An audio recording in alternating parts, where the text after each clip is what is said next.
morning, Toledo, and good afternoon, Columbus, and hello to those of you listening on the internet, wherever and whenever you are. My name is Joe DeMare, and I am bringing you the next hour, a wonderful show called For a Green Future. And For a Green Future is a show where we talk about ecology and the environment. We talk about them in the ways that they affect you, your wealth, your health, your happiness.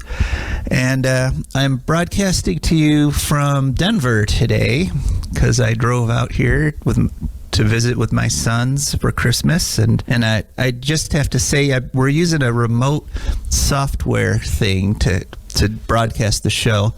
And I have to tell my tech there in the studio, James, that I'm hearing an echo.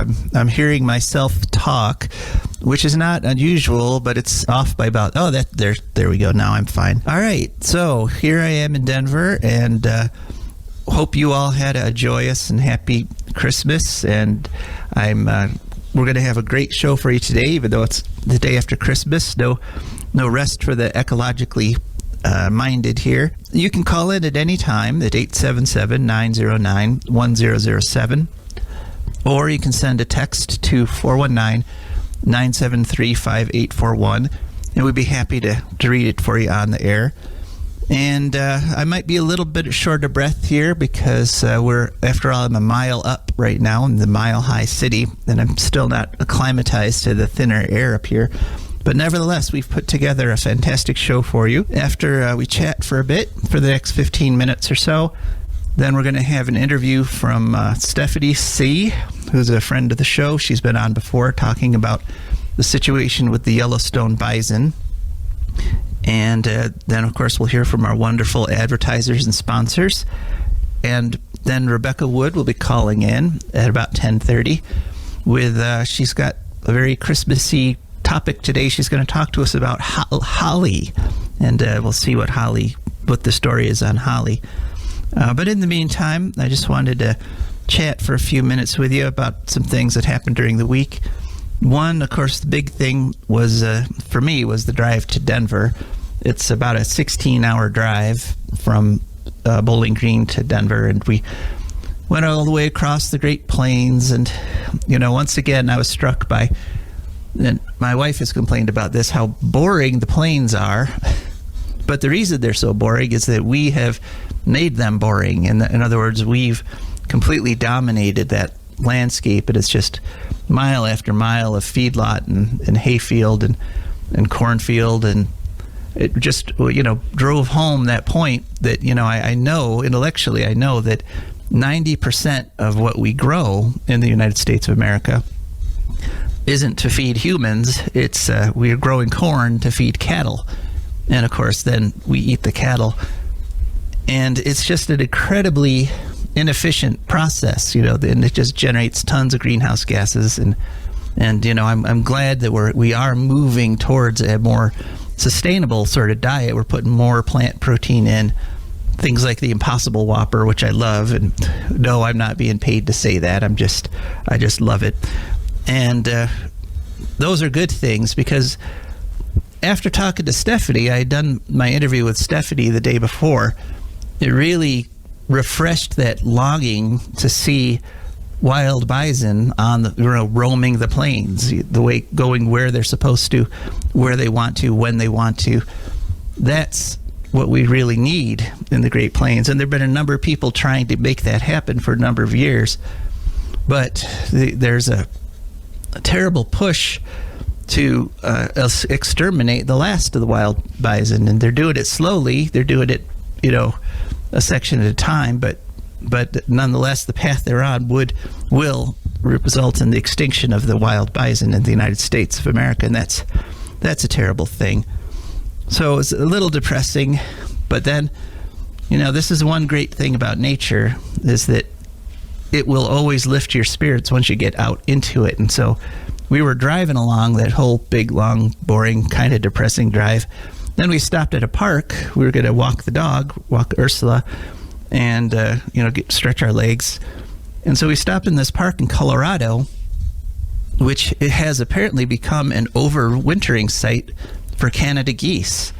And it's just a little regular old town park with some trails and playground equipment and stuff. But there were tens of thousands of geese in this park, which has some ponds, and it actually borders a river. And seeing those tens of thousands of geese was just so cool. And we were walking past them, and it's something on the other side of the river spooked them, and they flew like right over us. And the experience of just having 10,000 geese fly like 10 feet over your head, with all of them honking and so forth, it just, for just a minute there, I got reminded of the abundance that nature is supposed to be providing all of us. I mean, that kind of experience is what North America can provide to everybody if we just don't wipe out the native flora and fauna. If we don't just destroy it, that's what nature tends towards naturally, is abundance. Rivers full of salmon in the springtime, thousands of bison as far as the eye could see, tens of millions of geese flying overhead, and other birds and so forth. And so it was just nice after sort of a gloomy drive to get that rush of adrenaline, that pick-me-up of seeing these tens of thousands of geese. And so for Christmas itself, my boys and I decided to do something kind of fun. We went and we climbed a mountain. There's if you're in Denver, you're never far from the mountains. And so there's one about 20 minutes away from their apartment, and we just hopped down there, and the trails were packed at the bottom of the mountain. Thousands of people were walking dogs. And I was like, let's get a slightly less traveled path here. So we went up the mountain, and there was nobody else on that path for the whole climb to the top of this mountain. And we got up to the top, and we could see, the horizon went out. I don't know, by estimating, I could see 50 or 60 miles. And we could see the city of Denver. And because it was Christmas and there hadn't been all the normal auto traffic and truck traffic, it was perfectly clear. My sons were amazed, because they're like, usually there's all kinds of fog and haze and smog around Denver, but because there were no cars that day, we were able to see all the way out to the horizon, and it was really beautiful. And I'm just really glad that I came out here. And I just wanted to sort of share those experiences with you, that even when you get kind of depressed with environmental things, thinking about stuff that is so far out of balance that we really need to fix it, nature can still lift your spirits. When you get out into it, you can still, get that rush of adrenaline and still just feel that joy of seeing, healthy ecosystems, because it's not too late. There's a lot of people that are saying it's too late, we're doomed. Don't listen to them. And sort of along that lines, I also wanted to mention, I watched the new movie there, Don't Look Up, on Netflix, the one that you've probably seen it advertised, which is Leonardo DiCaprio, and he plays a scientist, and there's a asteroid headed for the Earth, and he and his fellow scientists are trying to warn everybody, and then there's a whole bunch of asteroid deniers that try to derail activity, and then it's a very thinly veiled commentary on how our society is handling global warming right now. And it was a good movie. It was compelling, and I could tell it was very cathartic for Leonardo DiCaprio, because he got to basically do the shouting out of frustration as this scientist character that a lot of environmentalists feel. We're all kind of like, what is this? How could you be doing natural gas at this time? How could you be going on and on about nukes right now? We've got windmills, we've got solar panels. Let's just put them up and decarbonize. That's the frustration that a lot of environmentalists feel, and he was able to just give vent for that in his movie, which was cathartic to see. But I do have to say, and I'm about to do a spoiler, the very end of the movie is this weird sequence where all the billionaires on the planet fly off in a spaceship to another solar system, and that sucked. That kind of ruined the whole movie, because up till then it was sort of a believable parallel universe kind of a story, but But once they stuck that on there on the end, I was like, what the heck? So too bad about the ending, but the rest of the movie was compelling. And I'm not. Well, it's not a thumbs up. It's not a thumbs down for me. It's a sideways thumb. So you could watch it if you want, and it's kind of nice. But that ending just sucked. Okay, but something that never sucks is our interviews with Stephaney Seay, because she's just so passionate and so committed to saving the bison. And so, James, I think we're ready to play that interview. Go right ahead, and let's hear from Stephaney Seay. Stephaney Seay, welcome once again to For a Green Future. How are you doing? Thank you so much. I'm doing all right. Okay. Been a lot of big changes, but doing okay. Yeah, we could touch on those changes. I mean, you were for many years with the Buffalo Field campaign, and that's no longer the case now, correct? That is correct. I was with them for 18 years, and this past March, they fired me, essentially over the changing philosophical views about the hunt. And they kind of want to support it and don't want to talk about it, and I definitely feel that is a disservice to the buffalo and a betrayal, in fact. And so we parted ways. And if they hadn't have fired me, I would have had to have quit. Yeah, I think the question is, I mean, ultimately, what everybody wants is there to be enough buffalo to hunt, I think. But I think a lot of people, most people who look at the issue are kind of like, we're not there yet. The numbers are nowhere near enough. No, definitely not. Kind of hunting. And you're right. I mean, I'd like to make that distinction, that to clarify that I don't oppose hunting buffalo, but this population is endangered. I mean, they don't have federal protections yet, but they are by all means an endangered population, and you cannot like just line up hunters at a park boundary and then expect that these buffalo are going to be able to restore themselves. It's just, but in a perfect world, when that does happen, when they are allowed to roam, when they are allowed to repopulate, then you can offer a meaningful, respectful hunt. But right now, they're just part of the slaughter. It's just part of the plan and part of the problem. Yeah. No matter who's doing the killing. Right. I think that's an important point to make, that, anybody can overhunt. It doesn't matter who the group is. I mean, if right. you're critiquing, I mean, let's get specific about numbers. The number of buffalo that they're proposing to take this year is roughly what percentage of the remaining herd is it that they're proposing to hunt? Oh, it would be at least 10 to 20% of the herd, because their numbers are fluctuating as far as their kill numbers. There's about 5,000 buffalo, and they are saying that they aim to kill 600 to 900, which they'll go for the 900. And then they've added in the language that if we reach that number, then we can even consider killing a few hundred more. So, I mean, we're looking at the possibility of over 1,000 buffalo being killed. Yeah, up to almost 20% of the herd. Correct. Well, it's hard to maintain what you would call genetic diversity if you're taking up to 20% of the population every time. I mean, with a big animal like bison, that maybe you could get away with that with something like, water fleas. Populate really quickly, but 20% of a large mammal is a huge bite out of their genetic diversity in that herd, isn't it? It is, and we already know that they're in genetic trouble. I mean, the Park Service has said as much, and you see the evidence of that in the adult females.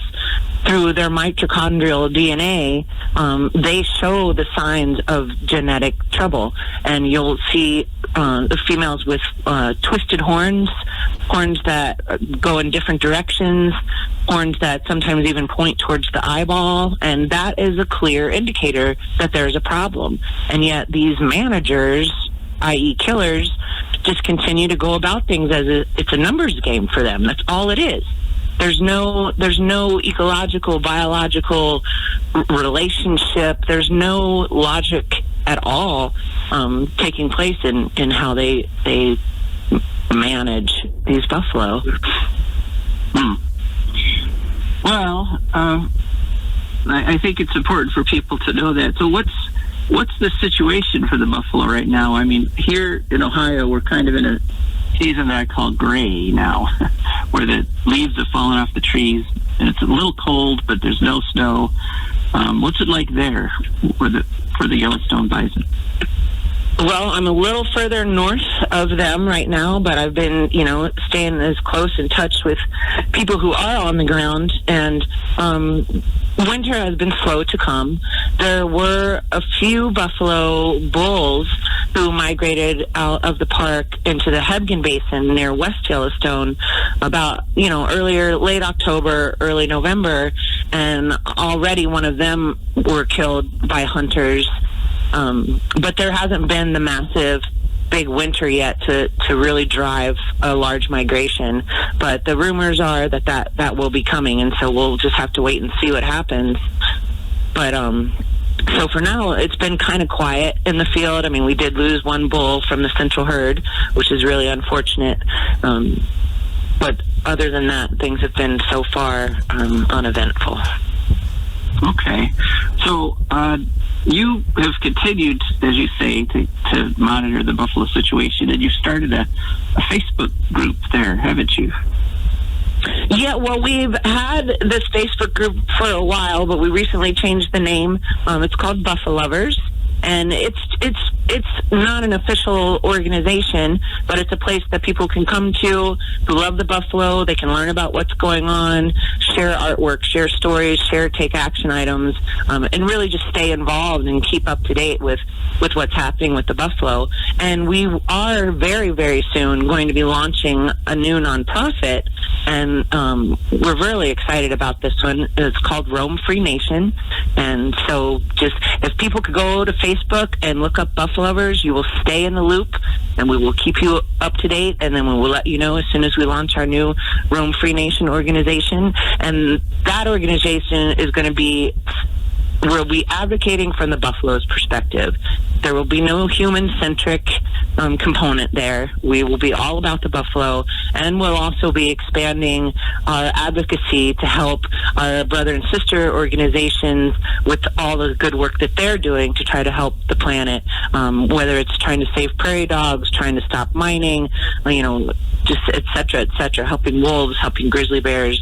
The buffalo will be our umbrella species, our umbrella ambassador. And like I said, we will be doing things from their perspective as close as we can get to it as a human. All right. Well, looking forward to that.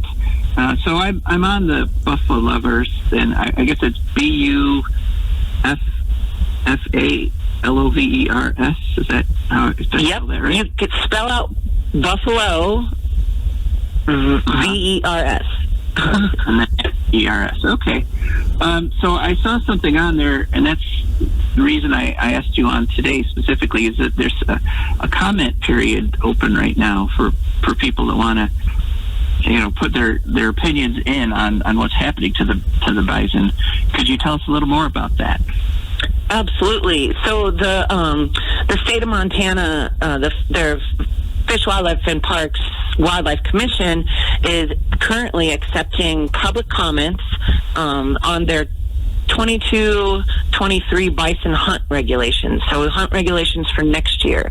They're not proposing any changes themselves, but this is a terrific opportunity for us, for buffalo advocates, to submit comments and demand protections, especially for the central herd. So Yellowstone's buffalo population is made up of two subpopulations, the central herd and the northern herd.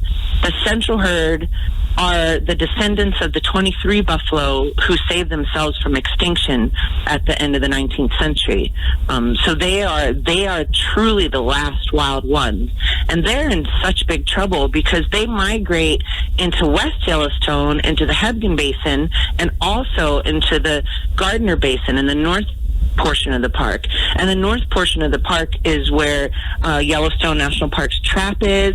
It's also where the terrible so-called hunting at Beatty Gulch takes place, where hunters literally line up at the park boundary and wait for groups of buffalo to cross the boundary line and just gun them down. I mean, 30 at a time sometimes, including adult females who are pregnant with calves that would be born, within weeks or a couple of months.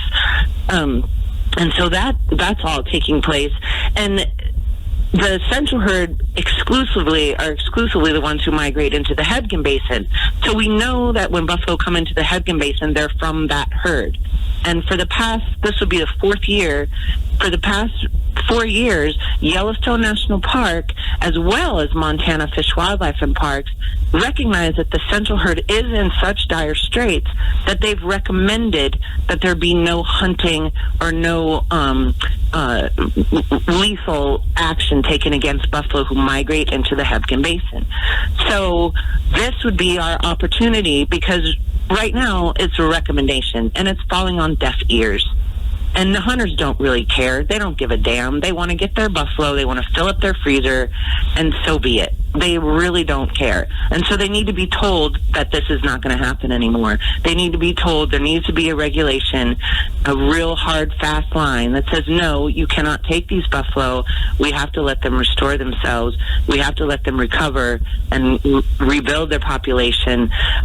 So this opportunity for the next hunting season, the comment period, is a great chance for us to demand that you have to say no more hunting in the Hebgen Basin. And unfortunately, this is just for the state. So there is the state hunt, but then there are also 7 different Native American tribes who hunt under treaty right currently. And so the state regulations have zero, because they're all sovereign nations. They have zero to do with the state of Montana. But you could get the hunt managers talking to each other at least and saying, hey, we really need to take some responsibility here. We really need to offer these buffalo some form of protection. And so, again, this would be a great opportunity for us to really demand that the state of Montana put a moratorium on hunting in the Hebgen Basin. And we can expand our comments. We have a Take Action alert up on our Buffalo Lovers Facebook page that folks can see, and there's a link to making the public comments. And we can expand our comments not just for the central herd in the Hebgen Basin, but to protect buffalo in the north, in the Gardner Basin north of the park, from the just disgusting so-called hunting that takes place there around Beatty Gulch. So this is mainly an opportunity. There's nothing crazy being proposed by Montana, but this is an opportunity for us to say, hey, wait, you need to put the brakes on here and let these buffalo recover. Okay. Is there a number that anybody has put forward that where the bison, the herd, could get to that would then sort of be sustainable? I mean, these numbers are ridiculously low compared to the historical size of the bison in North America. But has anybody come up with a number that, like, we need to have at least this many? There, you don't really hear that from the biologists who are involved with this issue, but we know from, an historic perspective, I mean, this whole continent was home to upwards of 70 million buffalo. And if you just take an example, in Montana, cattle outnumber humans. And there's, just around 1 million humans. So there's more than 1 million cows. So we can have more than 1 million buffalo just in the state of Montana alone. And we can do that. We can totally do that. And there's been definitely, you've heard it from some bison advocates saying, we need to have at least 20,000 in the greater Yellowstone area just to start. So we're talking about increasing the population, a lot. And they need that because buffalo are supposed to exist in large numbers like that. That's how the earth made them. That's how the earth chose them to be, the keystone species that they are, the caretakers of the grasslands and the prairie, just like their little siblings, the prairie dogs. Both of those guys are in such trouble, and they barely occupy less than 1% of their historic homelands. And we can do better. And so, 5,000 is just ridiculous. And this is our national mammal. This is what it's just nuts. There is so much room for them to roam, and it's just the human has got to change. The human has got to open up their hearts and minds and decolonize. I think a lot of people in the region there have, right? A lot of people actually support the idea of letting the bison go outside the park unmolested, and have actually volunteered their land for bison to get to. A lot of them do. It is right, but there are certain zones that were set up by the Interagency Bison Management Plan, i.e. Montana, Yellowstone, and the tribes who are involved, which prohibit buffalo from going further than certain areas. Like in the north area, the Gardner Basin, there's a place called Yankee Jim Canyon. That's the drop dead zone for buffalo in that basin. But right next door, literally right next door, is a place called Dome Mountain Ranch, which is a buffalo friendly ranch. They don't have cows. They have a huge, it's over 6,000 acres, I think. And they've always welcomed buffalo, but the state will not allow it. And so there are lots of different private properties who would welcome buffalo, but they are being told no by the state. And so we need to change that. Yeah, so much for property rights, man. Right. If I had a 6,000 acre ranch, I would love to see herds of bison grazing on it, and that'd be so cool. Yeah, the state can tell me, no, you can't do that. That rubs me the wrong way. So. Yeah. All right. Well, Stephaney, we're just about to the end of our time here. Good luck.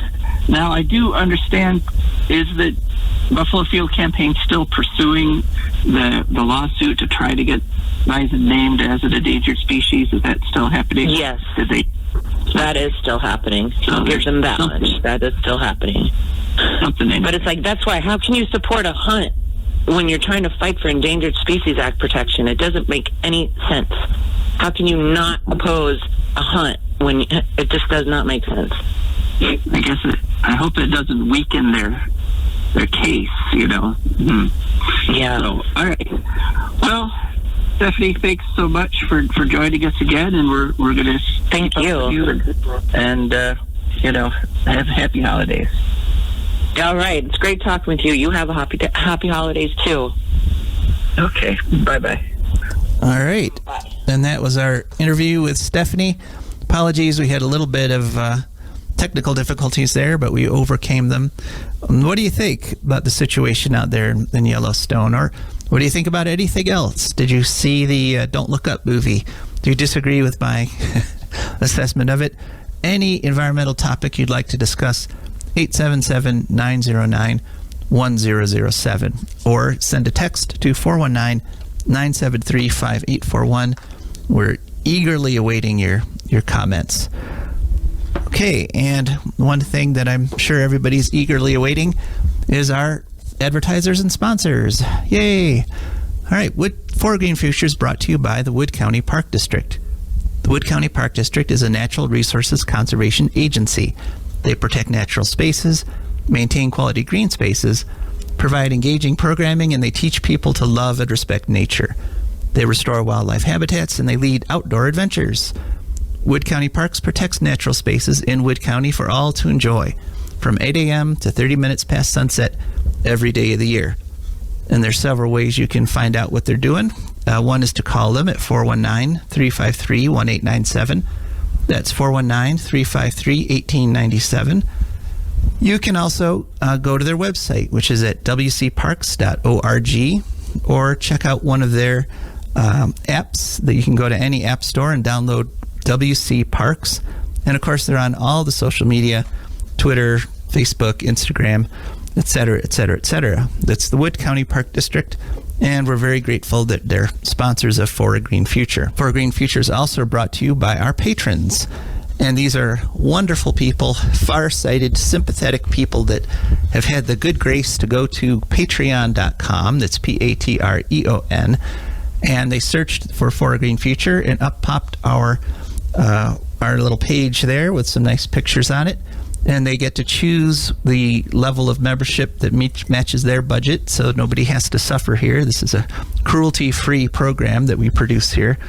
And every month, a little bit comes out of their checking account, comes over to us, and that's how we can afford to keep this show on the air. So thank you very much for our patrons for keeping us going. And next week will be the start of our 4th year of For a Green Future. I know, it's hard to believe, isn't it?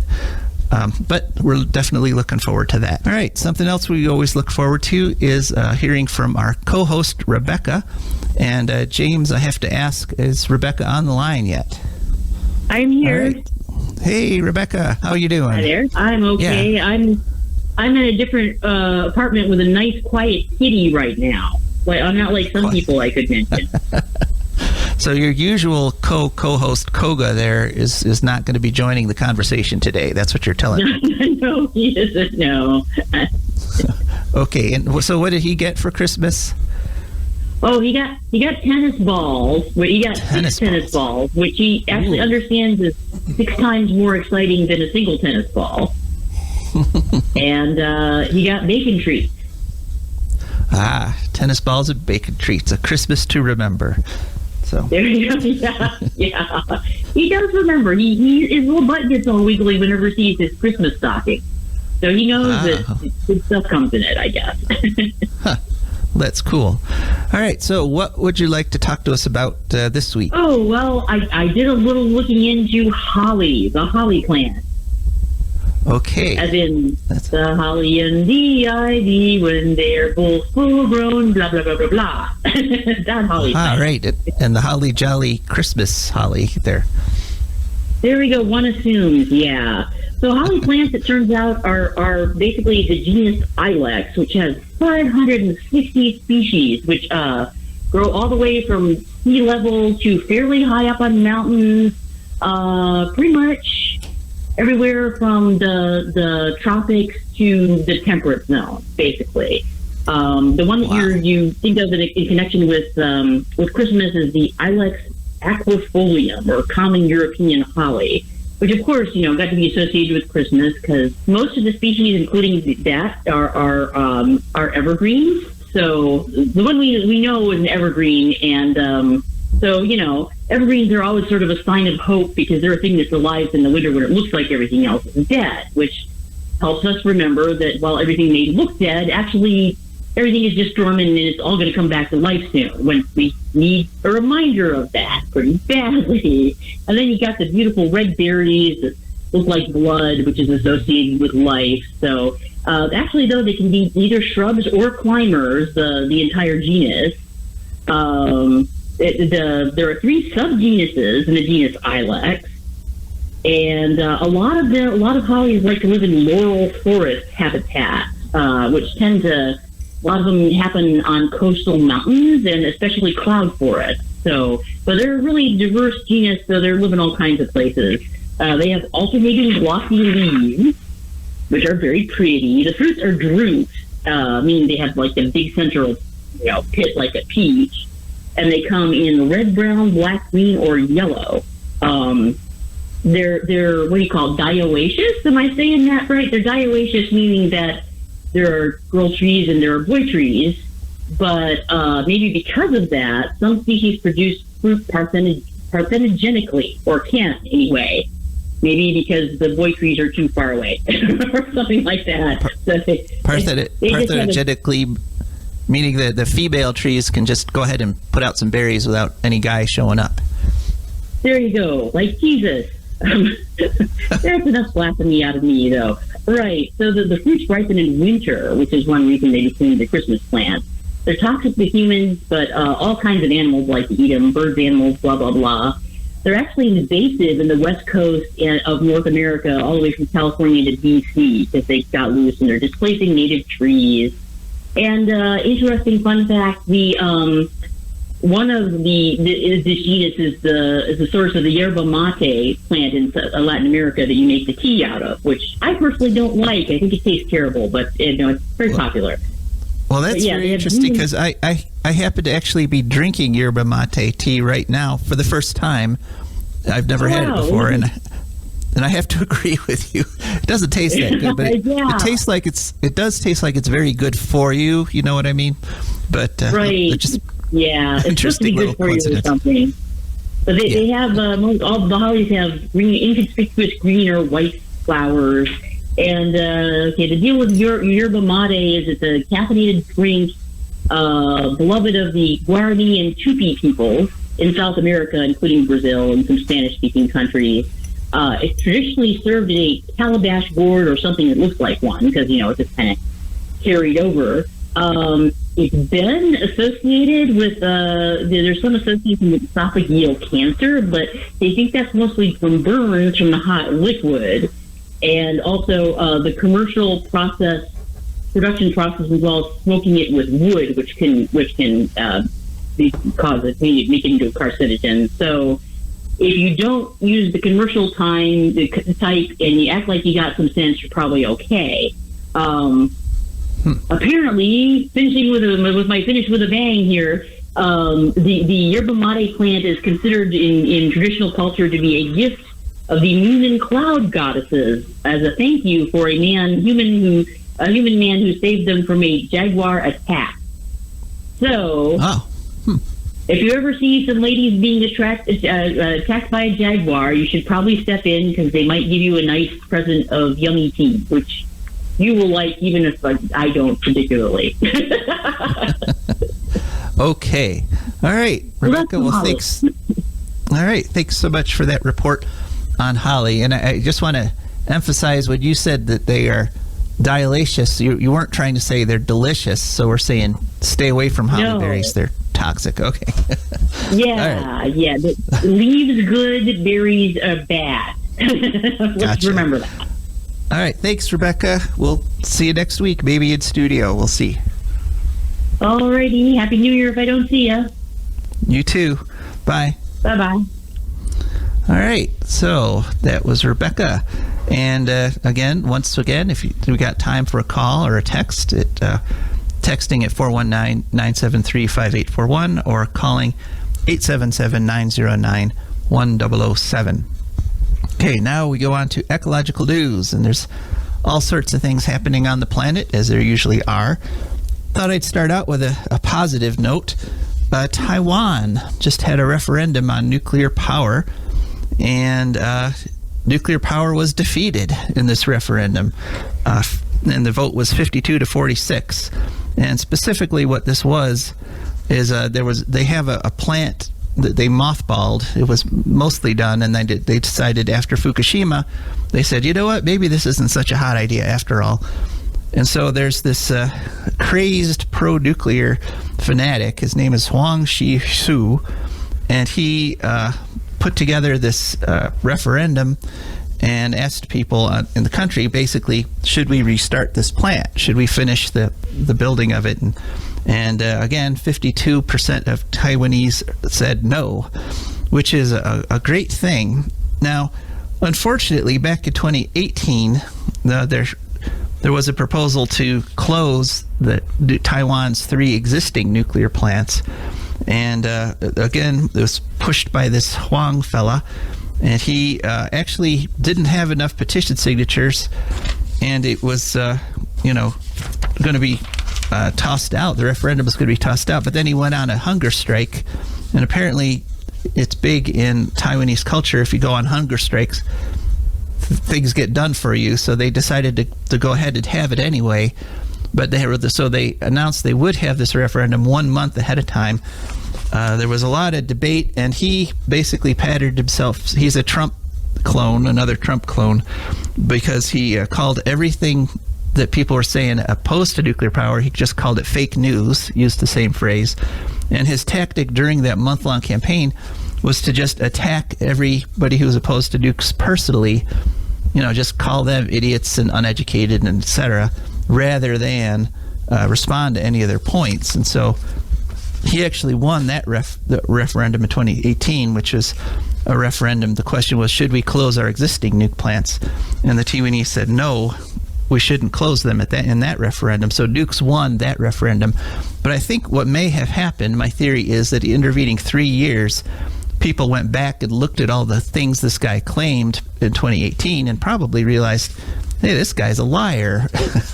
Kind of like, other politicians that we know that use phrases like fake news and use the tactic of just insulting your opponents rather than trying to answer any of their arguments. So that's good news in Taiwan. They rejected nuclear power quite convincingly.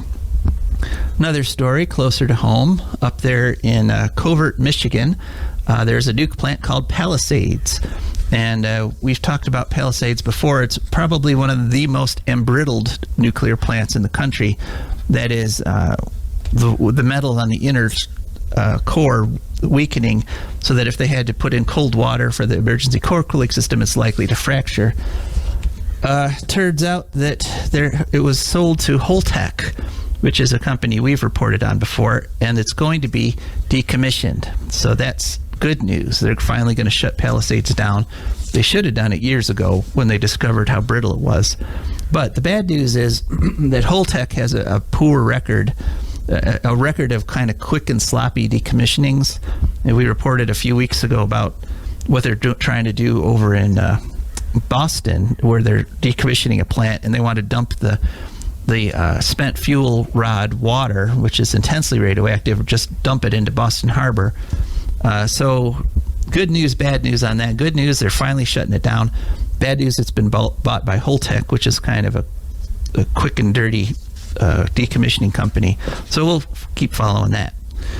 Another story, this story in The Guardian on December 22nd. As I say at the start of every show, we're talking about things that affect your wealth and health and happiness.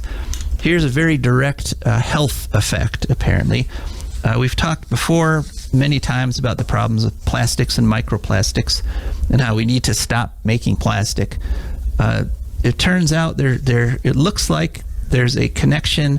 There's an article by Damian Carrington titled "Microplastics May Be Linked to Irritable Bowel Disease." And they did a study of people who have irritable bowel disease and compared them to people who don't. Basically, they freeze-dried their feces and looked at it through a microscope, and they discovered that people with irritable bowel disease have 50% more microplastic in their feces than people who don't. And it turns out, it's been very clearly demonstrated in lab animals that ingesting microplastics causes inflammation of the whole digestive system, and that can lead to all kinds of health problems. But there haven't been the direct human studies that say, this is actually hurting us and causing all these this irritable bowel disease. I mean, and you may have noticed in the past 10 years, the commercials for medicines to treat irritable bowel disease have just sort of skyrocketed because the problem is getting worse. More and more of us are getting this disease. And this study is not a causal proof because they don't have a mechanism.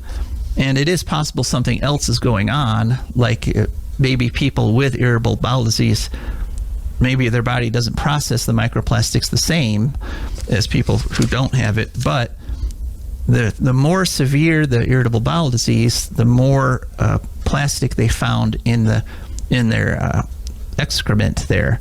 And so it does seem to be a pretty strict correlation that there's some sort of association going on here, and it's possible that it's quite simply that ingesting microplastics causes this disease, which is pretty bad. So another argument for getting rid of microplastics. And again, I'm not a physician, I'm not a doctor, I have no authority here, but my opinion as a layperson, which you're free to ignore if you like, if I were to have this disease, I think I would take steps to get rid of as much microplastic from my diet as possible. And the biggest source of microplastic in Americans' diets is bottled water in plastic bottles, because those plastic bottles have been shown to have lots and lots of microplastic in them. Just a thought. Okay, electricity prices. On to the next story. Electricity prices in Europe are spiking, and the reason is that a couple of French nuclear power plants have gone offline. And in fact, right now, 1/3 of the French nuclear fleet, as it's called, are offline. And this is during the period of highest demand in Europe. This is middle of the winter, when people are running their furnaces and keeping their lights on longer. When you need the most power, the unreliable nukes have shut down. And so now the prices of electricity are spiking. And again, the pro-nuclear fanatics are trying to blame this on the fact that there's wind and solar, when actually the cause is these huge nuke plants, which have put out thousands of megawatts of power kilowatt hours and so forth. When they drop out unexpectedly, as these two plants have done, because they discovered cracks in the pipes in the cooling system, which could lead to catastrophic failure. When they discover problems like that and these plants drop out, that's what causes instability. And so the quicker you get off of nukes altogether, the more stable your grid's going to be, as is being demonstrated in places like Australia, where wind and solar by themselves in the Southwest Territories there have provided, a couple days in the past month, they've provided more power by themselves than any other source of energy. So, all right, now on to another thing here. There's been a lot of studies. There's just a silver lining of the COVID crisis, this terrible thing that's destroying the global economy. But there are places where this has been a benefit to wildlife, and there's a nice article about in phys.org, phys.org, and that is that in Thailand they've got a number of endangered sea turtle species, and they have a very popular beach called Phuket Beach, Phuket Beach in Thailand. And usually there's millions and millions of people on that beach, but because of COVID, it's been shut down. And so what they're seeing is that most of the turtle species, including several endangered species, have managed to increase their reproduction rate, because now they're not competing with sunbathers for the beach space. And so that's it's just a little silver lining, and this is repeated around the world. And I'm not saying we should stop going to the beach. I mean, humans love the beach. I think we might have evolved in a beach-like environment. Who knows? But we need to set aside big chunks of the beach for the sea turtles and the other creatures, because is it worth getting a good tan to wipe out a species? I don't think so. And now, final piece of news. Unfortunately, this is some bad news, and that is that the Finland reactor called the Olkiluoto reactor has finally gone critical. That is, they've started generating the nuclear waste. It's starting to fission in the fissioning reactor, and the reactor core is active. That happened on December 21st. And this reactor is 12 years late. It took 16 years to build it, even though they said it was only going to take 6 years. Or no, excuse me. It took 16 years to build it. They said it would only take 4, and the final price tag, 10 billion euros, when they originally said it would only cost about 2 billion euros. And so, triple the budget, 12 years late, and yet the pro-nuclear fanatics, in any other industry, any other kind of, project of this nature, you would say that if it took 12 years longer than expected and cost 3 times as much, that's a tremendous failure. You would say this technology is obviously a failure, but the pro-nuclear people are popping champagne bottles and just crowing on the social media, saying, look, what a wonderful day for humanity. Well, they're saying it's a historic day, and it is a historic day, but it's a dark day for human history, because we're once again showing the future generations that we're willing to sacrifice their health in order for us to have enough power to play video games and watch TV and stream, so-so movies like Don't Look Up. So that's some bad news. But, I mean, again, like I said last week, we are in the period now that days are starting to get longer, even though we didn't have a white Christmas by any stretch. In fact, it was 60 degrees here yesterday when I was climbing that mountain, and I actually got kind of sweaty. It was hot. And so, the problem is here. Everybody can see it. It's undeniable. I mean, you can deny it anyway, but your denial is obviously wrong. But as I've said, all hope is not yet lost. We are not doomed. The asteroid has not hit the planet. There's still time to sort of send up the rocket to divert it. But we all have to do everything we can. I mean, we all have to buy plug-in hybrid cars if we're going to have a car. If you can get rid of your car, get rid of it. That's the best thing. Use public transportation. We all have to put solar panels on our roof. Follow the example of Australia, where 40% of the houses of all the buildings have solar panels on them, and that's why they're able to shut down their coal plants and their natural gas plants, because they've got so much rooftop solar, which, we all need to put solar panels in our house. We all need to we all need to stop buying plastic bottles of water. We all need to do what we need to do, but most of all, at this point in human history, we also need to get the regressive parties out of power, because they're the ones setting all these terrible anti-environmental laws and taking us down literally the path of destruction. So we can do it, folks.